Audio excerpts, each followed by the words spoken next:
Hello and very warm welcome to everyone. आशा करता हूँ आप सब बहुत अच्छे होंगे। आज का वीडियो किस पॉइंट पर है तो आपने थंबनेल के अंदर देख लिया। बिल्कुल फाइनल ईयर के जो स्टूडेंट्स हैं, चाहे आप डिप्लोमा पॉलिटेक्निक के हों या आप बीटेक के हों, वो क्या करें। क्योंकि कोविड का दौर चल रहा है, आपकी पढ़ाई पूरी तरह से अफेक्ट हो चुकी है। तो इस दौरान आपको अपने लक्ष्य को किस तरीके से पाना है, आपको यहाँ से क्या स्ट्रेटजीज अपनानी चाहिए। बहुत सारे ऐसे एस्पिरेंट्स हैं जो इस बार फाइनल ईयर में हैं, वो डाउट में है कि सर हम किस एग्जाम के लिए जाएं, किस एग्जाम की तैयारी करें। हमारे फाइनल ईयर के एग्जाम कैंसिल हो चुके हैं, फाइनली अभी एग्जाम ऑनलाइन मोड पर होने वाले हैं। हमने पिछला 2-3 सालों से कुछ पढ़ा भी नहीं है, क्योंकि कोविड का दौर था, घर से एग्जाम हुए, कॉन्सेप्ट बिल्कुल क्लियर नहीं है। ठीक है, तो इस टाइम पर हम क्या करें, किस एग्जाम को फोकस्ड हो, क्या करें, कुछ समझ में नहीं आ रहा। ठीक है, तो आज एक बेस्ट तरीका बताने वाला हूँ आपको, आपकी जिंदगी में क्या हासिल करना है उसके रिगार्डिंग ये वीडियो आपके लिए बहुत ज्यादा इंपॉर्टेंट है। सो माय डियर, वीडियो को पूरा देखिएगा और उससे पहले अगर चैनल पर पहली बार विजिट किया हो तो सब्सक्राइब अवश्य करिएगा। चलिए स्टार्ट करते हैं वीडियो को। जैसे कि आप टॉपिक देख सकते हो, how to prepare any civil engineering exam of final year students. अगर आप फाइनल ईयर स्टूडेंट्स हैं, फ्रेशर स्टूडेंट्स हैं, ठीक है, अगर फाइनल ईयर में है या जस्ट फ्रेशर है, एक यही साल हुआ है, तो आप किस तरीके से तैयारी कर सकते हैं। या तो आप डिप्लोमा पॉलिटेक्निक के स्टूडेंट्स हो सकते हैं, या तो आपने इंजीनियरिंग कर रहे होंगे, या इंजीनियरिंग के फाइनल ईयर के स्टूडेंट्स हो सकते हैं। ठीक है, तो इनमें से आपके लिए पहली चीज ये समझाऊंगा कि आपके पास कौन कौन से ऑप्शंस हैं एग्जाम को क्लियर करने के लिए। बहुत सारे ऐसे डिप्लोमा के स्टूडेंट्स होते हैं जिनको ये चीज क्लियर नहीं होता कि यार हम कौन कौन से एग्जाम लिख सकते हैं, दे सकते हैं, और कौन से बीटेक के स्टूडेंट्स हैं वो किस तरीके से तैयारी को कर सकते हैं। तो चलिए स्टार्ट करते हैं वीडियो। ओके, सो देखिए, सबसे पहले यहाँ पर क्या है, पहला तो डिप्लोमा स्टूडेंट्स। अगर आप पॉलिटेक्निक के स्टूडेंट्स हैं, किसी भी राष्ट्र से हो, किसी भी स्टेट से हो, फर्क नहीं पड़ता, ये सभी के लिए एप्लीकेबल है। ओके, सो स्टेट जेई सबसे पहले तो आपके ऑप्शन होता है कि अगर आपने जस्ट फाइनल ईयर में हो। कुछ लोग ऐसा बोलते हैं, सर मैं अभी तो फाइनल ईयर में हूँ, मैं अभी अपने एग्जाम्स पर फोकस कर रहा हूँ। देखो माय डियर, मेरी बात सुनना आप। जब अभी आपके एग्जाम ऑनलाइन मोड पर हो रहे हैं, ठीक है, ऑनलाइन मोड पर हो रहे हैं, तो इसके लिए आपको ऑब्जेक्टिव पैटर्न में तैयारी करनी होगी। किस तरह ऑनलाइन मोड में, या तो आपके दो तरीके से ऑनलाइन मोड में एग्जाम होंगे। या तो आपका डिस्क्रिप्टिव होगा, तो उसमें तो आपको बैठ के लिखना है, तो आप तो इतने ज्यादा शरीफ तो नहीं हो कि आप, आपके पास कॉपी पेपर है और बंद करके आप लिखोगे, नहीं करोगे तो आप तो जनरली वो पेपर नहीं हुआ, फिर तो आप ऐसे लिख दोगे। दूसरा, अगर ऑनलाइन पेपर हो रहा है ऑब्जेक्टिव मोड के अंदर, तो ऑब्जेक्टिव मोड के अंदर अगर पेपर हो रहा है तो इस केस में आपको तैयारी करनी पड़ेगी ऑब्जेक्टिव की। और ये बेस्ट टाइम है कि आप इसको साथ साथ, अब चूंकि मान लेता हूँ इसकी भी आप तैयारी कर रहे हो, ये अभी 10 से 15 दिन के अंदर हो जाएगा एग्जाम। ठीक है, 10 से 15 दिन के अंदर आपका एग्जाम हो जाएगा। इसके बाद आपको किस तरीके से तैयारी करनी, क्योंकि इसके बाद आपका आ जाएगा आखिरी सेमेस्टर, और इसके बाद अब आपको निकलना है वहां से, तो आपको किस तरीके से तैयारी करनी है। ठीक है, तो माय डियर, इस सेमेस्टर में अब आपके कॉलेज में उतने इंपॉर्टेंट सब्जेक्ट नहीं होते हैं, जनरली प्रोजेक्ट्स होते हैं, और ये बेस्ट टाइम होता है किसी भी कॉम्पिटेटिव एग्जाम की तैयारी करने का। तो अगर आप अपनी जिंदगी में सपना रखते हैं किसी गवर्नमेंट एग्जाम को क्लियर करने के लिए, ठीक है, तो ये बेस्ट टाइम होता है किसी भी एग्जाम को क्लियर करने का, कि आप फाइनल ईयर के साथ तैयारी करें, और जैसे ही आप कॉलेज से पास आउट हो, आप एग्जाम को क्लियर कर जाएं, और आप 1 से 2 साल के अंदर गवर्नमेंट जॉब या अपने मन चाहे जॉब के अंदर लग जाएं। तो उसकी स्ट्रेटजी, जो उसकी नींव रखी जाती है ना, वो फाइनल ईयर से ही रखी जाती है। क्योंकि अगर आप फाइनल ईयर से निकलते हो ना, तो उस टाइम पर आपको फिर, अगर आपने इस टाइम पर मतलब अपने लास्ट सेमेस्टर में, लास्ट सेमेस्टर से पहले यानी कि सेकेंड लास्ट सेमेस्टर में तैयारी पर ध्यान नहीं दिया, तो फिर आपको एक बड़ा मुश्किल टास्क हो जाता है कि चीजों को समझना। फिर वो 1-2 साल का समय और आपको लग जाता है। ठीक है, क्योंकि 5 से 6 महीने तो आपको एग्जाम को समझने में लग जाते हैं। तो ये जो चीजें है ना, इसको किस तरीके से आपको अटेम्प्ट करना है। ओके, तो स्टार्ट करते हैं। सबसे पहली चीज अगर बात करता हूँ मैं डिप्लोमा स्टूडेंट्स की, अगर आप 5th सेमेस्टर के अंदर हैं डिप्लोमा वाले, और अगर आप बीटेक वाले की बात करो, अगर 7th सेमेस्टर के अंदर है, तो माय डियर, आप किन किन एग्जाम्स को टारगेट कर सकते हैं। तो अगर आप डिप्लोमा के हैं, सबसे पहली चीज तो आपको अपने स्टेट जेई, ठीक है, स्टेट जेई के लिए आप परफेक्ट तैयारी कर सकते हैं। स्टेट जेई मतलब अगर आप जिस भी राज्य से बिलोंग करते हैं, ठीक है, वहां पर एक स्टेट जेई की भर्ती होती है। ठीक है, जैसे सब इंजीनियर मध्य प्रदेश के अंदर कहते हैं, ऐसे यूपी ट्रिपल एससी के अंदर भी जेई होता है, ऐसे उत्तर प्रदेश के अंदर, ऐसे उत्तराखंड के अंदर, ऐसे ही हरियाणा के अंदर, ऐसे हर स्टेट का अपना एक जेई होता है, जो डिफरेंट डिपार्टमेंट जैसे पीडब्ल्यूडी, डब्ल्यूआरडी, ठीक है, W water resource department, public work department, PHE, ये जो डिपार्टमेंट होते हैं जो कि संचालित होते हैं स्टेट गवर्नमेंट से, उनके अंदर सब इंजीनियर की पोस्टिंग होती है आपकी। ठीक है, एज अ स्टेट जेई की पोस्ट से। ठीक है, अगर आप इस एग्जाम को क्लियर करते हैं, एक तो ऑप्शन आपके पास ये है। अब इस पर दोनों एलिजिबल है, चाहे आप डिप्लोमा के स्टूडेंट्स हो या आप बीटेक के स्टूडेंट्स हो, आप दोनों इस पद पर एलिजिबल होते हैं। कुछ ऐसी वैकेंसीज होती है जहां पर बीटेक के स्टूडेंट्स अलाउ नहीं होते, केवल डिप्लोमा के होते हैं, वो कुछ होती हैं। ठीक है, कुछ पोस्टें होती हैं, बाकी जनरली इस पर अप्लाई कर सकते हैं बीटेक वाले भी। ठीक है, दूसरी बात करते हैं, ये तो एक स्टेट जेई का आपके पास ऑप्शन हो गया। दूसरा जो आपके पास ऑप्शन है जिस एग्जाम की आप तैयारी कर सकते हैं वो है एक सेंट्रल जेई का। ये सेंट्रल जेई क्या होता है? सेंट्रल जेई मतलब जैसे सेंट्रल गवर्नमेंट के थ्रू से, सेंट्रल गवर्नमेंट के थ्रू जो वैकेंसी निकलती है जेई के लिए, उसमें से क्या क्या इसमें सबसे ज्यादा इंपॉर्टेंट है आपका एसएससी जेई। वो कहते हैं ना डिप्लोमा लेवल पर अगर सबसे बेस्ट जॉब है कोई इंजीनियरिंग क्षेत्र में तो वो आपका एसएससी जेई है, ठीक है। अब इसमें चूंकि इतना ज्यादा कंपटीशन है इस टाइम पर, कंपटीशन होने का रीजन ये है कि इसके अंदर आपका बीटेक वाला भी फॉर्म फिलअप कर रहा है, ठीक है, बीटेक वाला फॉर्म फिलअप कर रहा है, आपके डिप्लोमा वाले तो फिलअप कर ही रहे हैं, और ना केवल बीटेक वाला, इसके साथ साथ आपका एमटेक वाला भी फॉर्म को फिलअप कर रहा है, ठीक है। तो कंपटीशन देख रहे हैं, इसके अंदर भी कंपटीशन अब बहुत ज्यादा बढ़ चुका है, ओके। इस वाले पार्ट के अंदर तो आपको बेस्ट, अगर आप डिप्लोमा वाले हैं तो आपके लिए सबसे बेस्ट है आपका स्टेट जेई। जैसे कि अगर आप मध्य प्रदेश से हैं तो आपके लिए सब इंजीनियर, ठीक है, उसमें थोड़ा सा competition as compare to SSC कम रहता है और इसका थोड़ा लेवल भी एसएससी की अपेक्षा थोड़ा कम रहता है। तो ये आपके लिए बेस्ट टाइम इसको अगर आप प्रिपेयर करना चाहते हैं, अदरवाइज एसएससी के लिए जाए तो बेटर है, इसके लिए और अच्छी तैयारी आप कर सकते हैं, ठीक है। दूसरी अगर बात करें, और सेंट्रल लेवल में जैसे आपका रेलवे डिपार्टमेंट में आरआरबी जेई आती है, ठीक है, आरआरबी जेई, इसकी भी वैकेंसी लगभग 3 साल के अंदर आती ही आती है। अगर आप फाइनल ईयर में हैं तो आपके पास अभी बेस्ट सुनहरा अवसर जिसे कह सकते हैं, ये वैकेंसी भी 3 से 4 महीने, अभी तो लग रहा है कि 1 महीने के अंदर ही आ जाएगी। अगर ये 1 महीने के अंदर रिलीज हो जाती है तो आप इसके लिए एलिजिबल नहीं होंगे। अगर इन केस 3 से 4 महीने लेट हो जाती है, तब तक आपका फाइनल ईयर कंप्लीट हो जाता है, तो आप इस पोस्ट के लिए एलिजिबल होंगे, अदरवाइज इसके नेक्स्ट शिफ्ट के लिए भी आप एलिजिबल हो सकते हैं, ठीक है। तो अब इसमें केस ये है कि फाइनल ईयर वाला एलिजिबल नहीं होता है आरआरबी के अंदर, ठीक है। आरआरबी के अंदर अगर आप फॉर्म भरना चाहते हैं तो आपके कंप्लीट होनी चाहिए डिप्लोमा, लेकिन एसएससी के अंदर ऐसा नहीं है। यहाँ पर अगर आप फाइनल ईयर तो भी आप इसके अंदर एलिजिबल है, ठीक है, तो आप इसमें फिलअप कर सकते हैं फॉर्म, अभी फाइनल ईयर में तो भी आप एसएससी का परीक्षा दे सकते हैं। आरआरबी के अंदर नहीं है। तो दूसरी जॉब आपके लिए कौन सी है? एक रेलवे जेई है, दूसरा एसएससी जेई है। ये दोनों सेंट्रल गवर्नमेंट के थ्रू संचालित होती है, ठीक है, सेंट्रल गवर्नमेंट के थ्रू। तो ये जो मोस्ट है जेई के लिए आपका डिप्लोमा लेवल पर, और इसके साथ भी कई सारी जेई की वैकेंसीज निकलती रहती हैं, ठीक है, अलग अलग डिपार्टमेंट के अंदर, ठीक है, अलग अलग डिपार्टमेंट के अंदर और कई सारी जेई की वैकेंसीज निकलती रहती हैं, ठीक है। जैसे अभी एक डीएफसीसीआईएल के अंदर आई थी वैकेंसी, ठीक है, डीएफसीसीआईएल के अंदर, ठीक है, dedicated freight corridor corporation of India limited. ये भी एक प्रकार की, ये तो पीएसयू है एक प्रकार की, ठीक है, पीएसयू है। पीएसयू मतलब पब्लिक सेक्टर अंडरटेकिंग है, 50% से ज्यादा शेयर गवर्नमेंट के हैं। ऐसे और कई सारे जेई होते हैं, डीएमआरसी जेई होता है, दिल्ली मेट्रो रेलवे कॉर्पोरेशन, ठीक है, रेल कॉर्पोरेशन, एक इनके अंदर भी जेई होता है। और ऐसे कई सारे जेई की वैकेंसी निकलती रहती है अलग अलग पोस्ट डिपार्टमेंट के अंदर। तो आप उन सभी फॉर्म पर ये डिप्लोमा वाले स्टूडेंट्स एलिजिबल हैं, ठीक है, और अपने स्टेट के अंदर तो एलिजिबल होते ही होते हैं, ठीक है। तो ये सारी चीजें हैं जिनकर आप तैयारी कर सकते हैं, ओके, इन सभी चीजों की। अभी चूंकि इतने बड़े होते हैं ना, इन सब में आपको पहले एक टारगेट करना पड़ेगा कि आप किस एग्जाम की तैयारी करना चाहते हैं, और ये कैसे आप टारगेट करेंगे। क्योंकि देखो ना, मुझे पता है कि आप जब इस स्टेज पर खड़े हैं तो आपको चीजें समझ में नहीं आ रही कि हम किस डायरेक्शन में जाएं। एक भूल भुलैया मन में कि तैयारी करें तो करें क्या, इसके बाद ये तो बीटेक करने चले जाएं। तो बताओ ना, डिप्लोमा करने के बाद बीटेक करना उतना ही ज्यादा इंपॉर्टेंट है जितना किसी के मरने के बाद 13वीं करना, ठीक है। ऐसे मेरी बात समझ लीजिएगा, अगर कोई मर जाता 13वीं क्यों करते हैं? कुछ नहीं, उसके मन को शांति मिलती है, आत्मा को शांति मिलती है, बस वही है। बीटेक करने, डिप्लोमा करने के बाद आपको बीटेक करने से बस आत्मा को ही शांति मिलेगी, जॉब मिलने की उतनी ज्यादा उम्मीद नहीं है, ठीक है। मैं बता रहा हूँ क्योंकि कंपटीशन आपके टैलेंट पर है, ठीक है। अब आपको चीजें सीखनी पड़ेंगी। तो अगर आप जाना ही चाहते हैं ना कि मुझे गवर्नमेंट सेक्टर में ही जाना है, तो आप तो बीटेक करते रहिए साथ साथ में, बट आपको तैयारी पर ज्यादा फोकस करना होगा, ठीक है, तैयारी पर ज्यादा फोकस करना होगा। तो आप किस एग्जाम को टारगेट करें इन एग्जाम्स में से, किस, या तो एसएससी जेई को टारगेट करें, आरआरबी जेई को करें, पीएसयू को करें, ठीक है, सब इंजीनियर को करें। तो देखो, आप जिस स्टेज पर खड़े हो ना, वहां पर आप सिर्फ अगर एलिजिबल हो तो सिर्फ एसएससी जेई के लिए हो, क्योंकि अभी आपका फाइनल ईयर है। अभी तो जब तक आपका कंप्लीट नहीं हो जाता तब तक तो अपना स्टेट जेई दे सकते हैं, ना ही आप आरआरबी जेई दे सकते हैं, ना ही आप और अदर कोई जो जेई की एग्जाम वो दे सकते हैं। सिर्फ आप एक एग्जाम दे सकते हैं उस स्टेज से, वो है आपका एसएससी जेई। तो इस टाइम पर आपको क्या करना चाहिए? एसएससी जेई की तैयारी करनी चाहिए, बिल्कुल सही बात है ना। अब एसएससी जेई का तैयारी के अंदर ये चीज है ना कि एसएससी जेई का सिलेबस ऐसा है जो लगभग लगभग सभी जेई के सिलेबस को कवर कर लेता है, लगभग लगभग सभी जेई के सिलेबस को कवर कर लेता है। तो कुल मिलाकर के, अब चूंकि इसका सिलेबस ऐसा है कि इसमें लगभग सारी सिविल इंजीनियरिंग आपको डिटेल में पढ़नी पड़ेगी, ठीक है।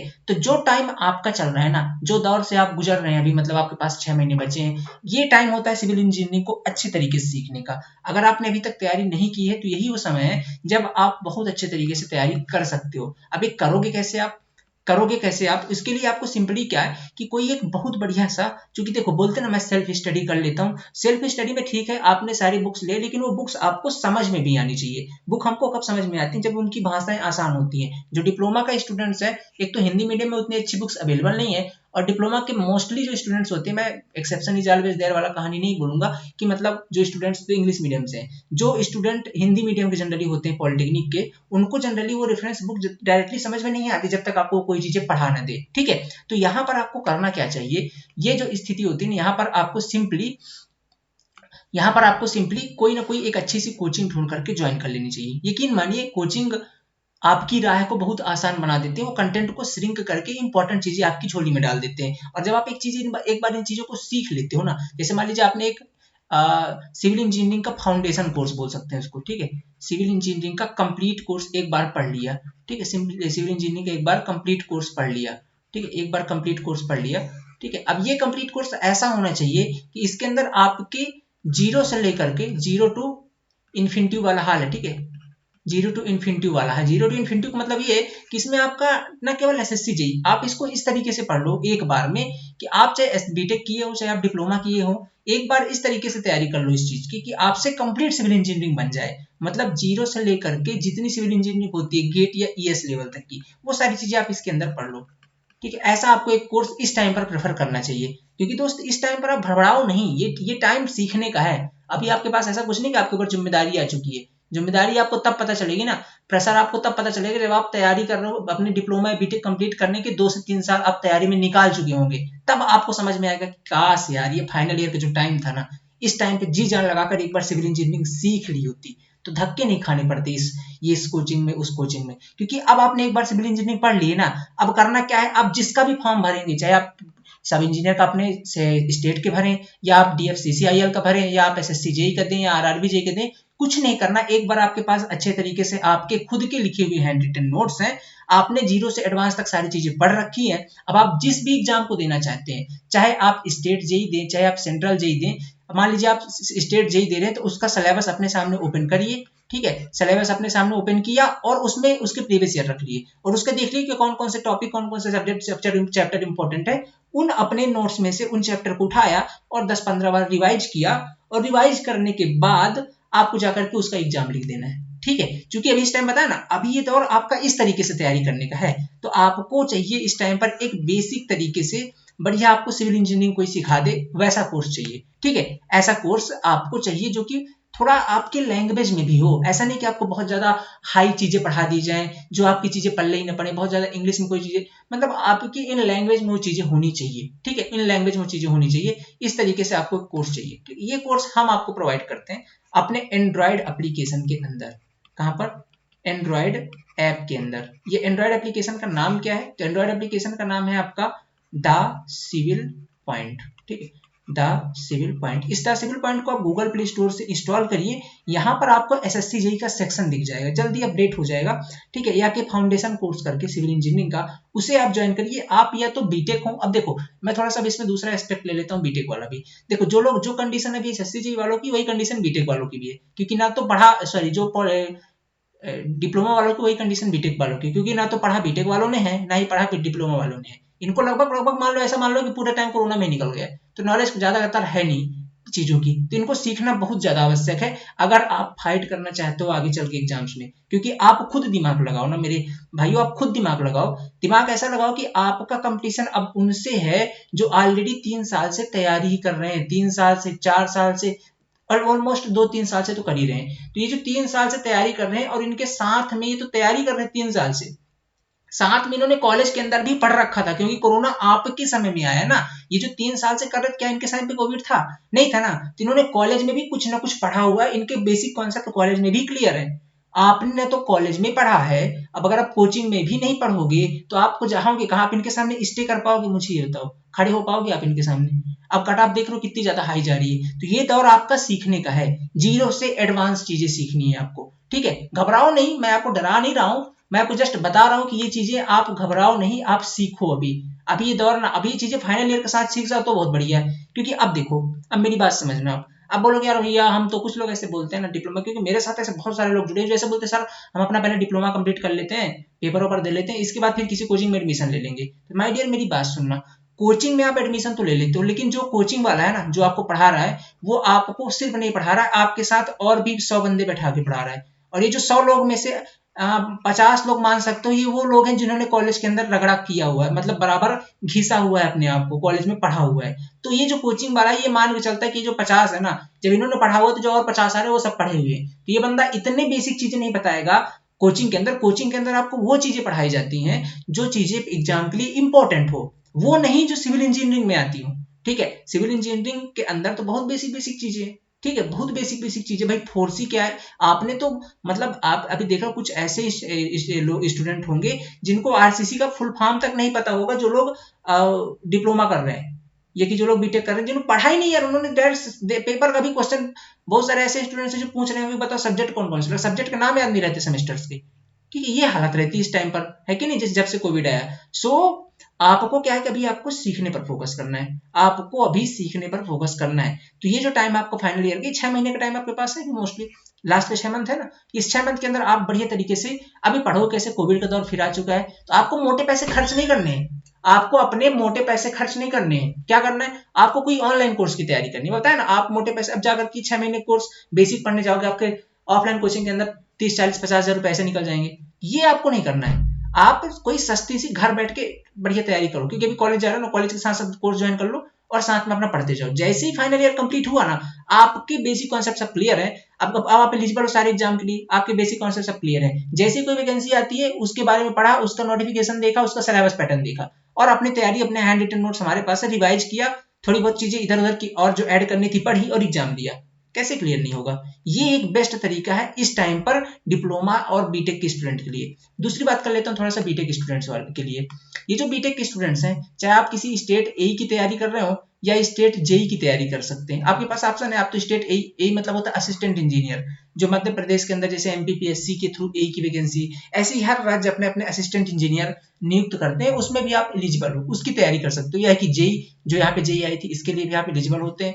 एसएससी जेई की भी आप तैयारी कर सकते हैं। और बाकी और जो सिविल इंजीनियरिंग एग्जाम्स जो मैंने आपको बताए, जैसे डीएफसीसीआई, एलपीएसयू, टीएमआरसी और बाकी जितने भी जेई के एग्जाम, उसमें बीटेक लगभग लगभग एलिजिबल होता है। ठीक है, इसके बाद बात करूं जो मोस्टली क्या है, मोस्ट इंपॉर्टेंट क्या है, अगर आपका थोड़ा सा और एम जो है थोड़ा सा बड़ा वाला है, तो आप गेट की तैयारी एग्जाम दे सकते हो और ईएससी का दे सकते हो। तो मैंने आपको जो बताया ना कि आपको 0 to एडवांस एक बार पढ़ना ही पढ़ना, चाहे आप डिप्लोमा के हो चाहे आप बीटेक के हो, एक बार आप पढ़ लो। ये बीटेक वाले भी स्ट्रेटजी अपना सकते हैं कि एक बार 0 to एडवांस 7 सेमेस्टर या अपने 8 सेमेस्टर के अंदर कंप्लीट कर लो। इसके बाद फिर आपका अगर गेट है तो आपने तो पढ़ा 0 to एडवांस है ना, मतलब ईएससी गेट तक के लिए पढ़ लिया ना, आप इसके बाद गेट एग्जाम दीजिए।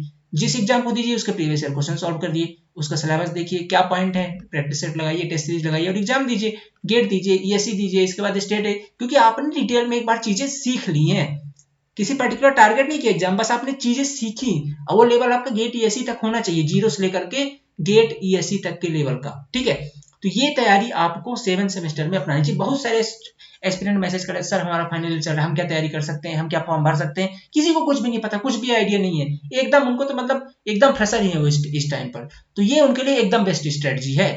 ठीक है, चाहे आप बीटेक वाले हो चाहे आप डिप्लोमा वाले हो, आपको सिंपल 0 to एडवांस 7 8 सेमेस्टर के अंदर अपना सिविल इंजीनियरिंग पढ़ना ही चाहिए। तभी आप सिविल इंजीनियरिंग में ये जो 3 साल से तैयारी कर रहे हैं ना, इनके सामने स्टे कर सकते हो, खड़े हो सकते हो। अब ये करोगे कैसे, आप मैंने बताया ना, इसके लिए अब देखो, इसके लिए आपको एक बेस्ट कोर्स की जरूरत होगी, क्योंकि मार्केट में से बहुत सारे जो आपको बेवकूफ बना सकते हैं, क्वालिटी के साथ आपको कॉम्प्रोमाइज कुछ भी पढ़ा सकते हैं। तो आपको क्या करना है, इनके परफेक्ट डेमो लेक्चर्स देखने हैं पहले। ठीक है, तो इसके लिए क्या स्ट्रेटजी अपनानी है आपको, कैसे ये कोचिंग सेलेक्ट करनी है। ठीक है, कैसे ये कोचिंग आपको सेलेक्ट करनी है उसके मैं कुछ स्टेप बता देता हूँ। ठीक है, हाउ टू सेलेक्ट कोचिंग, आपको एक कोचिंग इंस्टीट्यूट सेलेक्ट कैसे करनी है। देखो, check all subject demo lecture, सबसे पहली चीज तो आप हर सब्जेक्ट की डेमो लेक्चर चेक कर लो। ठीक है, हर सब्जेक्ट के डेमो लेक्चर चेक कर लो, जिस भी कोचिंग में आप ज्वाइन करना चाहते हो। कोर्स वैलिडिटी कम से कम 2 साल होनी चाहिए। ऐसा नहीं जो कोचिंग बोलते हैं ना 6 महीने के अंदर कोर्स वैलिडिटी खत्म, फिर अब मान लो 6 महीने बाद आपको कोई डाउट आए, आपके पास वीडियो लेक्चर है ही नहीं, तो कम से कम 2 साल की रखो वैलिडिटी। ठीक है, जब से आप अभी जैसे ले रहे हो 2 साल तक रखो, जब तक आपको कोई भी एग्जाम दे रहे हो, कहीं पे भी कोई कॉन्सेप्ट में डाउट आ गया, आप उस वीडियो को रिपीट कर पाओ। तो कम से कम 2 साल तक होनी चाहिए वैलिडिटी। ठीक है, ये not eligible. Full doubt support होना चाहिए, ऐसा नहीं कि टीचर ने आपको एक बार वीडियो दे दिया, आपकी तरफ पलट के भी ना देखी, मतलब डाउट सपोर्ट बहुत अच्छा होना चाहिए उस कोचिंग का। ये 3 4 चीजें आप देख लो, सीधी सीधी बात है। ये जो देख, पहले सबसे मोस्ट इंपॉर्टेंट चीज ये है कि आप उनके डेमो लेक्चर चेक कर लो और थोड़े से 1 आध 2 प्रीवियस ईयर क्वेश्चन भी सॉल्व कर लो, बन रहे हैं कि नहीं बन रहे यार, है ना। क्वालिटी चेक देखो कर लिया करो। ठीक है, अपने पैसे पे कर लो, एक बार प्रीवियस ईयर पेपर सॉल्व कर लो, इसके बाद आकर के आप कोचिंग को ज्वाइन करो। ठीक है, तो सिंपल से हमारे एंड्रॉइड एप्लीकेशन के अंदर आप जा सकते हैं, गूगल प्ले स्टोर से आपको द सिविल पॉइंट का एंड्रॉइड ऐप मिल जाएगा। ठीक है, द सिविल पॉइंट, ठीक है, द सिविल पॉइंट का एंड्रॉइड एप्लीकेशन मिल जाएगा। इसे आप गूगल प्ले स्टोर से इंस्टॉल करिए। यहाँ पर आपको बहुत अच्छे कंटेंट मिल जाएगा द सिविल इंजीनियरिंग के लिए। सिविल इंजीनियरिंग के लिए चाहे आप किसी भी एग्जाम की तैयारी करें, फिर चाहे आप गेट के लिए जाएं, चाहे ईएससी के लिए जाएं, या सिविल इंजीनियरिंग में फिर किसी भी एग्जाम के लिए जाएं, ये जो कोर्स है जीरो टू एडवांस है। जीरो टू एडवांस मतलब जहां तक आप पढ़े सिविल इंजीनियरिंग वो सब कुछ एग्जाम को कवर करेगा, ठीक है, ऐसा कोर्स है इसके अंदर। और बहुत बहुत ही क्वालिफाइड टीचर ने इन्हें डिजाइन किया हुआ है। सो आपको इसके अंदर कहीं पर कोई प्रॉब्लम नहीं होने वाली, और बहुत मिनिमम फीस के अंदर है, बहुत ज्यादा मिनिमम फीस के अंदर है। आपको कोर्स ज्यादा पे नहीं करना, आप इनके पहले डेमो वीडियोस देख सकते हो। जब आप फुल सेटिस्फाइड हो जाए, प्रीवियस ईयर क्वेश्चन कर ले, तब इस बैच को आप ज्वाइन कर सकते हो। नाम क्या है? The civil point application Google play store से मिल जाएगा, ठीक है। अब तीसरा क्या है, डिप्लोमा स्टूडेंट कैसे करें भाई। इधर देखो बीटेक के अंदर तो ठीक है यार, देखो बीटेक वाले क्या है ना, उनकी थोड़ी समझ तो रहती है, तुझे थोड़ी बहुत पढ़ा है, बट अब इस टाइम पे तो दोनों बराबर ही इक्वली मान लो, क्योंकि कॉलेज तो ना तो बीटेक वाला गया है ना तो डिप्लोमा वाला गया है, ठीक है, समझ दोनों की लगभग लगभग इक्वल ही है, ठीक है। तो यहाँ पर देखो पहली चीज क्या है, यहाँ बस फिर भी मैंने कुछ पॉइंट लिखा डिप्लोमा वालों के लिए। Most of students are Hindi medium. देखो डिप्लोमा वाले पता है क्या है, ये तो एग्जाम भी हिंदी मीडियम में देते हैं, मिक्स लिखते हैं ये लोग, ठीक है, ये लोग मिक्स लिखते हैं, ऐसे लिखते हैं, ब्रिक का साइज होता है, ऐसे लिखते हैं लोग, ना हिंदी ना इंग्लिश, ब्रिक का साइज होता है ऐसे करके 19 × 9 × 9 सेंटीमीटर, ऐसे लिखते हैं लोग। तो इनको ना पता है ना, इनको थोड़ी सी हिंदी इंग्लिश में भी प्रॉब्लम होती है, ठीक है। So understand difficult engineering words, ये बड़ी चीज होती है, इंजीनियरिंग की जो टर्म होती है बड़ी प्रॉब्लम जाती है। तो आपको ऐसी कोचिंग चाहिए जहां पर आपको सिंपल लैंग्वेज में चीजें पढ़ाई जाए, ठीक है, जो अंडरस्टैंडिंग हो। देखो यार इंजीनियरिंग लैंग्वेज बेस्ड नहीं है, इंजीनियरिंग आपकी कॉन्सेप्ट बेस्ड है, ठीक है। तो आपको कॉन्सेप्ट समझ में आना चाहिए, लैंग्वेज फर्क नहीं पड़ता किसी भी लैंग्वेज में हो, आप चाहे हिंदी में समझो चीजों को, चाहे इंग्लिश में समझो, कॉन्सेप्चुअल क्लियरिटी होनी चाहिए आपकी, दैट्स इट, ये इंपॉर्टेंट है। अगला पॉइंट आपका क्या है, so faculty should be describe each concept in simple language. तो हिंदी और इंग्लिश दोनों में आपको जो फैकल्टी पढ़ाए वो इन चीजों को डिस्क्राइब करिए, ये इंपॉर्टेंट है कोचिंग के अंदर, तो इस चीज को आप जरूर देखें। इसके बाद first of all prepare basic concept of all subject, सारे सब्जेक्ट के आपको बेसिक कॉन्सेप्ट क्लियर करने ही करने, मैंने जैसे आपको बता दिया, तो कोचिंग के अंदर ये सारी चीजें आपकी क्लियर हो जाएंगी इस बैच के अंदर हमारे। Start any subject from zero to advance, solve all previous year question, if study any concept feel each word. अगर आप कोई सब्जेक्ट पढ़ रहे हो तो आपको उस सब्जेक्ट की फीलिंग आनी चाहिए, उस चीज को आप देख सकते हो कि यार हाँ ये चीजें ऐसी हो रही है हमारे आसपास, ये कि आप उस चीज को अगर फील करवा सकता है ना आपको टीचर, तो समझ जाइए कि टीचर क्वालिटी अच्छी है, जो चीज पढ़ा रहा है उसकी आपको फीलिंग दे सकता है, ठीक है। इसके बाद देखिए तीसरी चीज क्या है, prepare all subject self hand written notes and revise in particular interval, ठीक है। आपको क्या करना है, आपकी भी कुछ ड्यूटीज है, ये है कि आपको सबसे पहले तो आप जो भी देखो उसके पर्टिकुलर नोट्स बनाओ, ये नोट्स बहुत ज्यादा इंपॉर्टेंट है, ये आपको हमेशा काम आएंगे। अपने तरीके से अपने खुद के लिखे हुए नोट्स आपको बनानी चाहिए, ठीक है, जब आप पहली बार पढ़ रहे हो तो। इसके बाद जब आप दोबारा कोई सब किसी एग्जाम की तैयारी करो, कुछ नहीं करो, उनके शॉर्ट नोट्स बनाओ, जिस एग्जाम की तैयारी करो उनके शॉर्ट नोट्स बनाओ, उनके क्वेश्चन लगाओ और एग्जाम दो, ऐसे करके तैयारी आपको करनी है, ओके।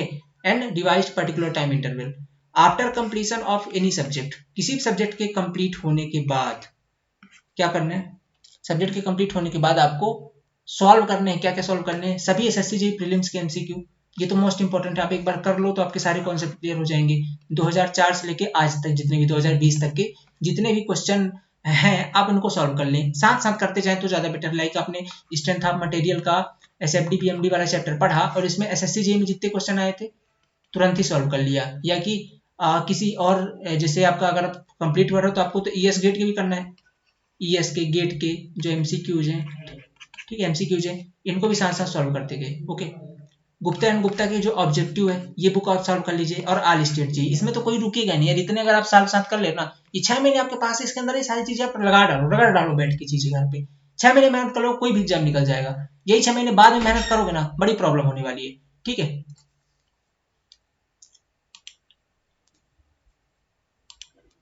ओके चलिए तो कंटिन्यू करते हैं, कहाँ पे थे अपन, हाँ। तो अगर आप यार गाइस इतनी सारी चीजें कर लेते हो ना तो आपका कोई भी एग्जाम नहीं निकलने वाला, नहीं रुकने वाला है, ठीक है, सॉरी, कोई भी एग्जाम नहीं रुकने वाला है, ओके। सो ये चीजें आपको फॉलो करनी है, ठीक है, ये सारी चीजें आपको फॉलो करनी है। सबसे पहले तो आप अपने कॉन्सेप्ट के लिए एक बेसिक फाउंडेशन कोर्स आपको पढ़ना जरूरी है, जिस टाइम पर हो ना ये बेस्ट टाइम है आपकी तैयारी का यार, ओके। सो ये सबसे पहली चीज तो आप जो मैंने यहाँ पास बताया ना आपको, ओके, ये कंप्लीट कोर्स ये आप कर लो अभी, यही सबसे बेस्ट टाइम है आपके लिए अभी इस टाइम पर, ठीक है, ये करना। इसके बाद आप ये सारे क्वेश्चंस कर लो, ठीक है, ये सारे क्वेश्चन कर लो, जितने मैंने एग्जाम बता दिए इनके क्वेश्चंस ये कंप्लीट कर लीजिए, ओके। देन इसके बाद अब देखो यार सबसे इंपॉर्टेंट सब्जेक्ट्स क्या है वो तो आपको समझना जरूरी है, आपके मोस्टली सिविल इंजीनियरिंग के सब्जेक्ट्स हैं, ठीक है, जो दिए स्ट्रेंथ ऑफ मटेरियल, टॉस हो गया, आरसीसी हो गई, डी स्टील हो गया, सर्वेइंग, इन्वायरो हो गया, ठीक है, बिल्डिंग ड्राइंग हो गया, ऐसे करके बिल्डिंग मटेरियल हो गया। तो ये सारे आपके इंपॉर्टेंट सब्जेक्ट्स हैं, ये सभी को आप बहुत अच्छे तरीके से अपने कॉन्सेप्ट क्लियर कर लें, यही बेस्ट टाइम है आपकी तैयारी करने के लिए। अब आप तैयारी करेंगे कैसे, ठीक है, तैयारी करेंगे कैसे, कहाँ पे आपको स्टडी मटेरियल मिलेगा उसके लिए बता देता हूँ कि हमारा द सिविल पॉइंट का एंड्रॉइड एप्लीकेशन है, ठीक है, द सिविल पॉइंट का, ठीक है, द सिविल पॉइंट का एंड्रॉइड एप्लीकेशन, ठीक है, एंड्रॉइड ऐप, इसे आप जाकर के गूगल प्ले स्टोर से डाउनलोड करिए, ठीक है, गूगल प्ले स्टोर से, और वहां पर आपको इसका एक एसएससी जेई का फाउंडेशन कोर्स का सेक्शन मिल जाएगा, उसमें से आप इसे इनरोल करिए, बहुत मिनिमम फीस के अंदर ये चीज, ठीक है, बहुत ही मिनिमम फीस के अंदर, इसमें आपकी तैयारी इस 6 मंथ के अंदर बहुत शानदार हो जाएगी। अभी आप कोई एग्जाम टारगेट ना करें, हाँ एसएससी जेई की वैकेंसी आती है तो आप एलिजिबल है, अभी जस्ट आने ही वाली है, ठीक है, अभी इस बार तो नहीं आई 2021 की, अगर आने वाली तो आप इसमें फॉर्म जरूर भरें, और जैसे जैसे आप फॉर्म भरेंगे तैयारी आपके साथ साथ होती जाएगी, फिर फॉर्म भरने के बाद 3 से 4 महीने टाइम मिलेगा ना आपको, तो उस बीच में आपकी ये जो चीजें आप कर रहे हो 5 से 6 महीने के अंदर इससे आपकी तैयारी हो जाएगी और आप जाकर के एग्जाम दे सकते हो। अभी आपके सामने एसएससी जेई है, ठीक है, एसएससी जेई 2021 का, जो कि जस्ट आने ही वाला है अभी, ओके, तो इस एग्जाम को भी टारगेट कर सकते हो, और साथ में तो पढ़ा आप किसका फाउंडेशन कोर्स रहे हो, ओके, इसके बाद जब आप एलिजिबल हो जाओगे, मतलब अब जैसे आपका कंप्लीट होगा, आप तैयार हो जाओगे ये सारे एग्जाम्स के लिए, ठीक है, ये सभी एग्जाम्स के लिए, ठीक है, ये जो आपके पास ऑप्शन है, ये सारे एग्जाम, ठीक है, स्टेट के एजेई है आपका, पीडब्ल्यूडी है, टीएफसीसीआई है, ये सारे जो एग्जाम्स होते हैं इन सभी के लिए आप तैयार हो जाओगे, तो माय डियर यही सबसे बेस्ट मौका है।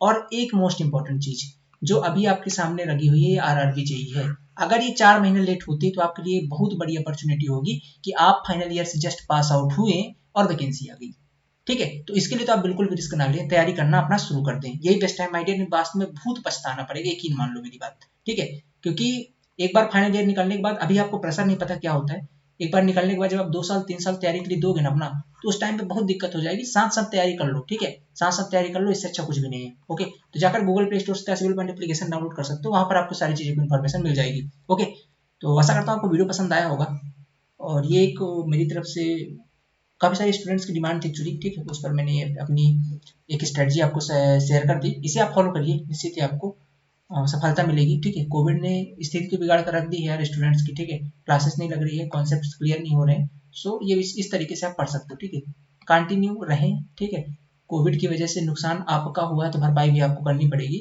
5 से 6 महीने हैं आपके पास, जी जान लगाइए और सारी सिविल इंजीनियरिंग सीख जाइए, ठीक है, बहुत अच्छे तरीके से कॉन्सेप्ट क्लियर है, एक बार आप पढ़ो, डेमो देखो, देन आप इस वीडियो को ज्वाइन करिए, इस कोर्स को ज्वाइन करिएगा, ओके, मिलते हैं नेक्स्ट लेक्चर के अंदर, thank you so much, have a nice day, आशा करता हूँ आप सब बहुत अच्छे रहोगे, बहुत अच्छे तरीके से तैयारी करोगे, और जिस जिस भी एग्जाम को आपने टारगेट किया है, जहां तक पहुंचने का आपने सपना बनाया है, वहां जरूर पहुंचोगे, मिलते हैं नेक्स्ट लेक्चर के अंदर, thank you so much, have a nice day.